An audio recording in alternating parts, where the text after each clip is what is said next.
Bienvenidos al episodio número 140 de este podcast. Después de un largo tiempo de abandono, pero tengo una buena excusa y es que he estado trabajando bastante en el tema que voy a tratar hoy y es el de los LLM, modelos masivos de lenguaje, que imagino que muchos de ustedes ya lo están ocupando en su día a día. Recientemente, yo diría que desde mediados del año pasado, 2024, han venido surgiendo muchos tipos de investigaciones científicas en torno a los LLMs que se centran en cómo podríamos automatizar o crear asistentes avanzados que cumplieran un rol. Es decir, que sean por un lado ingenieros de software, o que sean matemáticos, o que se comporte como un biólogo, o que funcionen, o que pensaran, entre comillas, como un físico, o que reflexionaran y sean críticos como un filósofo, etc.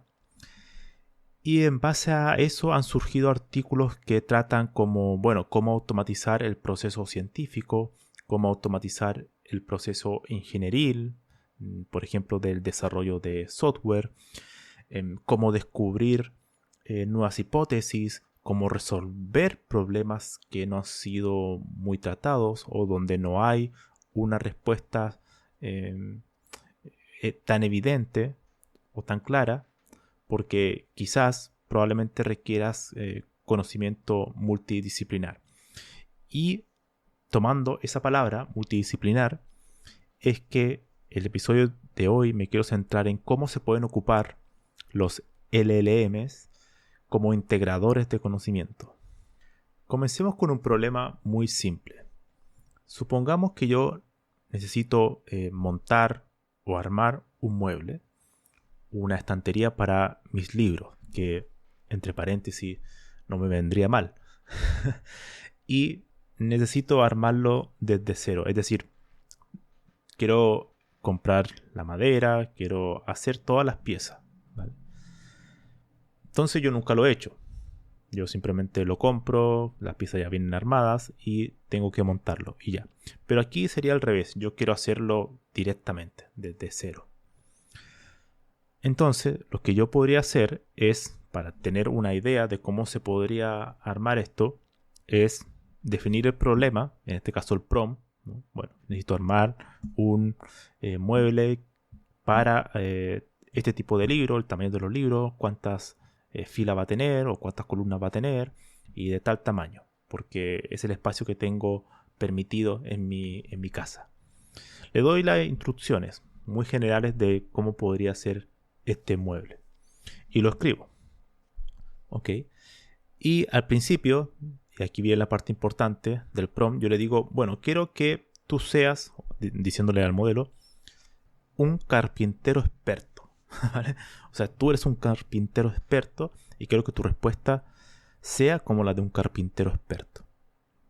Ok, yo le pongo Enter en ChatGPT o en el modelo que ustedes usen y se van a dar cuenta que la respuesta va a ser como la que podría ser un carpintero, es decir, pero como hacen mucho por las dimensiones, por el tipo de madera. Incluso podría haber algo como el presupuesto también, que es importante eso. De hecho, eso también se podría escribir quizás en el prompt. Pero el lenguaje que ocuparía sería muy acorde a alguien que es experto en la construcción de muebles. Y eso es muy interesante. Entonces, ahora, ¿qué hago?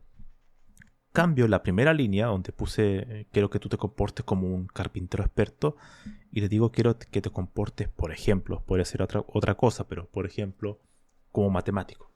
¿Vale? Entonces matemático seguramente va a decir que te tienes que preocupar mucho por las medidas, o sea, va a haber muchos números en su respuesta.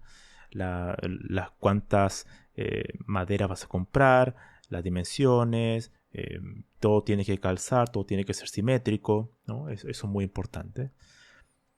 Por otro lado, yo cambio de nuevo el prompt, la parte inicial, el rol que tiene que cumplir el modelo, y le digo, creo que te comportes como alguien que está enfocado en la seguridad de un hogar, por decir algo.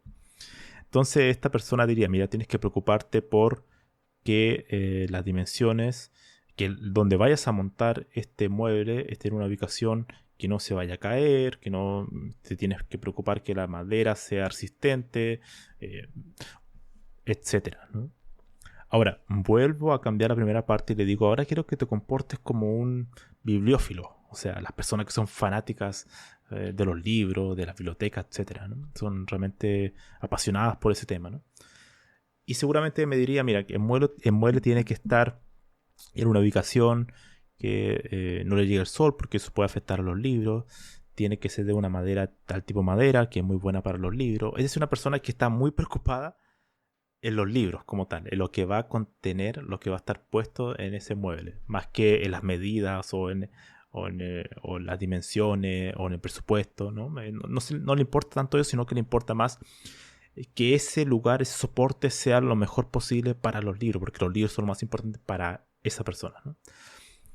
Entonces el ejemplo que quiero dar aquí es que uno puede abordar un problema y como tener una mesa redonda con especialistas y cada uno de ellos va a tener un punto de vista diferente según su trayectoria, según su experiencia laboral en su campo.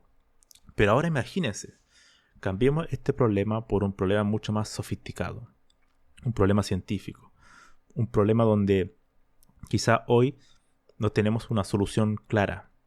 Y de hecho esto es lo que han venido haciendo algunos artículos bastante recientes. Es hacer esta estrategia de prompt, que es una estrategia que se llama role prompting, o sea, un prompt basado en un rol, donde yo te doy un problema que no hay una clara forma, método para solucionarlo, pero que sí requiere conocimiento multidisciplinar. Y yo le doy ese problema y le digo, vale, quiero que te comportes como un experto matemático, como un informático, como un físico, como un químico, como un biólogo, etcétera. O como alguien de leyes también, si está preocupado en la parte más ética del problema. Entonces, si tomamos todas esas respuestas a ese mismo problema, tendríamos un enfoque multidisciplinar para atacar ese problema. E incluso, dado que ahora tenemos todas esas respuestas con distintos puntos de vista, desde o muy similares a especialistas humanos, podríamos ocupar el mismo sistema, los LLM, para integrar esa respuesta, esas soluciones y encontrar un marco de trabajo. Y esto es fascinante, ¿no? Esto es fascinante porque los LLM pueden entender muy bien el contexto. O sea, si yo les digo que este problema es tal, pero quiero que tú me des una respuesta según este contexto y después quiero que lo combines con este otro contexto y así sucesivamente, podremos tener un framework, un marco de trabajo, una metodología que podría abordar problemas que no están, que no hay una clara solución.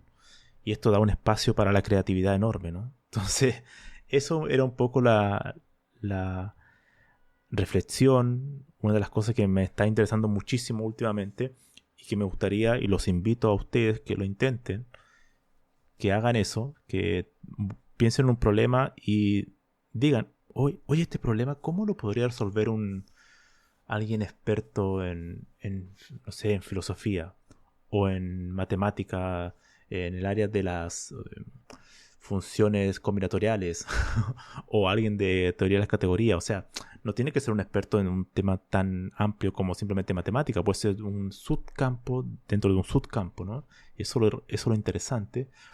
Y ustedes se van a dar cuenta que quizás la solución que ustedes tenían o que estaban pensando, quizás como informáticos o como expertos en, no sé, por ejemplo, sistemas distribuidos, quizás alguien, también informático, experto en compiladores, lo abordaría de manera diferente. Y eso te abre la mente, ¿no? O sea, es una forma de potencializar la creatividad. Es decir, hoy en día yo creo que es una oportunidad para ser todos nosotros polímatas en cierta medida. Es decir, gracias a estos modelos que son una especie de base de datos, ¿no? Y uno podría pensar los LLM como base de datos con una enorme cantidad de conocimiento humano o todo internet, donde nosotros no tenemos las queries, las consultas. Y nuestra labor es encontrar esas consultas para ir accediendo a esa información. Y no tan solo acceder a esa información, sino que también podemos a través de estas consultas decir cuál va a ser el enfoque que necesitamos el contexto, el rol en la cual queremos que sea esa respuesta. Y creo que la técnica del role prompting es fascinante en ese sentido. Podemos encontrar respuestas muy interesantes, muy curiosas, y quizás incluso atacar problemas que ya están solucionados, pero con un enfoque distinto que nos podría llevar a una solución aún mejor, a un problema ya resuelto. Eso sería todo por hoy.